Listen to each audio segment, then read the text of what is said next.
नमस्कार मित्रांनो, आपल्या हिंदू धर्मात अनेक सण, व्रत आणि परंपरा आहेत. पण एक असा महिना आहे जो प्रत्येक वर्षी येत नाही. तो येतो साधारण 3 वर्षांनी एकदा आणि त्या महिन्याला म्हणतात अधिक मास किंवा पुरुषोत्तम मास किंवा आपल्या गावाकडे ज्याला धोंडा महिना म्हणतात. पण हा महिना नेमका का येतो? याला धोंडा महिना का म्हणतात? या महिन्यात लग्न का होत नाहीत? या महिन्यात दान, जप, पूजा यांना इतकं महत्त्व का दिलं जातं? आणि सर्वात महत्त्वाचं म्हणजे श्री विष्णूंनी या महिन्याला पुरुषोत्तम नाव कसं दिलं? आजच्या या व्हिडिओमध्ये आपण जाणून घेणार आहोत अधिक मासाची संपूर्ण कथा, त्यामागचं विज्ञान, धार्मिक महत्त्व, लोकपरंपरा आणि या महिन्यात काय करावं व काय करू नये. व्हिडिओ शेवटपर्यंत नक्की पहा, कारण शेवटी मी तुम्हाला सांगणार आहे असा एक उपाय जो अधिक मासात केल्यास घरात सुख, शांती आणि समृद्धी येते असं मानलं जातं. मित्रांनो, अधिक मास हा हिंदू पंचांगातील एक विशेष महिना आहे. आपलं हिंदू कॅलेंडर हे चंद्राच्या गतीवर आधारित आहे. एक चांद्रमास म्हणजे साधारण 29.5 दिवसाचा असतो. अशा 12 महिन्यांचं वर्ष होतं जवळपास 354 दिवसांचं. पण इंग्रजी वर्ष असतं 365 दिवसांचं. म्हणजेच दरवर्षी जवळपास 11 दिवसांचा फरक पडतो. आणि हा फरक जर भरून काढला नाही तर आपल्या ऋतूंचं गणित बिघडेल. उदाहरणार्थ, दिवाळी उन्हाळ्यात येईल, होळी पावसाळ्यात येईल. म्हणून हा फरक भरून काढण्यासाठी साधारण 32 महिने 16 दिवसांनी एक अतिरिक्त महिना जोडला जातो. त्यालाच अधिक मास असे म्हणतात. हे अगदी इंग्रजी कॅलेंडरमधल्या लीप इयरसारखं आहे. जसं 4 वर्षांनी एक दिवस वाढवतात, तसंच हिंदू पंचांगात एक महिना वाढवला जातो. आता तुम्हाला प्रश्न पडला असेल, या महिन्याला धोंडा महिना का म्हणतात? महाराष्ट्रात अनेक ठिकाणी अधिक मासाला धोंडा महिना म्हणतात. यामागे 2 समजुती सांगितल्या जातात. पहिली समजूत, या महिन्यात शुभ कार्य होत नाहीत. लग्न, मुंज, गृहप्रवेश यासारखे कार्यक्रम टाळले जातात. म्हणून लोकांना हा महिना निरुपयोगी वाटायचा. धोंडा म्हणजे दगड, म्हणजे काही उपयोग नसलेली गोष्ट. पण ही फक्त लोकमान्यता आहे. खरं तर हा महिना अतिशय पवित्र मानला जातो. दुसरी समजूत अधिक सुंदर आहे. पूर्वी गावात स्त्रिया या महिन्यात एकत्र येऊन भजन, कथा, पूजा करायच्या. त्यावेळेला धोंड्याला हळद कुंकू लावून त्याची पूजा केली जायची. म्हणून धोंडा महिना हे नाव प्रचलित झालं असंही सांगितलं जातं.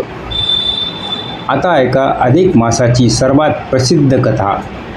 पुराणांनुसार हा अतिरिक्त महिना निर्माण झाला तेव्हा कोणताही देव त्याला स्वीकारायला तयार नव्हता. कारण या महिन्यात कोणतंही सण नव्हते, कोणतीही देवपूजा नव्हती, शुभ कार्य नव्हते. म्हणून सर्वजण त्याला तुच्छ मानायचे. तो महिना दुःखी झाला. तो ब्रह्मदेवाकडे गेला, पण त्यांनी मदत केली नाही. तो शिवजींकडे गेला, पण त्यांनी सांगितलं मी काही करू शकत नाही. शेवटी तो महिना श्री विष्णूंकडे गेला आणि रडत रडत म्हणाला, सर्वजण मला अपवित्र म्हणतात, माझा कोणी स्वीकार करीत नाही. तेव्हा भगवान विष्णूंना त्या महिन्याची दया आली. त्यांनी सांगितलं, आजपासून तू माझा प्रिय महिना असशील. मी तुला माझं नाव देतो, पुरुषोत्तम मास. पुरुषोत्तम म्हणजे सर्वोत्तम पुरुष, म्हणजेच भगवान श्रीकृष्ण किंवा श्री विष्णू. त्या दिवसापासून हा महिना अत्यंत पवित्र मानला जाऊ लागला. मित्रांनो, असं मानलं जातं की या महिन्यात केलेलं पुण्य अनेक पटींनी वाढतं. विशेषतः जप, तप, दान, व्रत, भागवत वाचन, गीता पारायण, विष्णुपूजा यांना खूप महत्त्व आहे. या महिन्यात लोक काय करतात? दररोज स्नान करून पूजा, ओम नमो भगवते वासुदेवाय मंत्र जप, विष्णू सहस्त्रनाम पठण, एकादशी उपवास, दानधर्म. विशेषतः अन्नदानाला खूप महत्त्व आहे, कारण शास्त्रात म्हटलं आहे, अधिक मासात केलेलं दान अक्षय फळ देतं. या महिन्यात काय करावे? चला आता पाहूया या महिन्यात काय करावं. श्री विष्णूची पूजा. दररोज विष्णू किंवा कृष्णाची पूजा करा. तुळशी पूजन. तुळशीला पाणी घाला आणि दिवा लावा. गीता वाचन. रोज एक अध्याय जरी वाचला तरी उत्तम. दान. गरिबांना अन्न, कपडे किंवा धान्य द्या. मंत्र जप. ओम नमो नारायणाय किंवा ओम नमो भगवते वासुदेवाय. उपवास. शक्य असल्यास एकादशी पाळा. सत्संग, भजन, कीर्तन, कथा ऐका.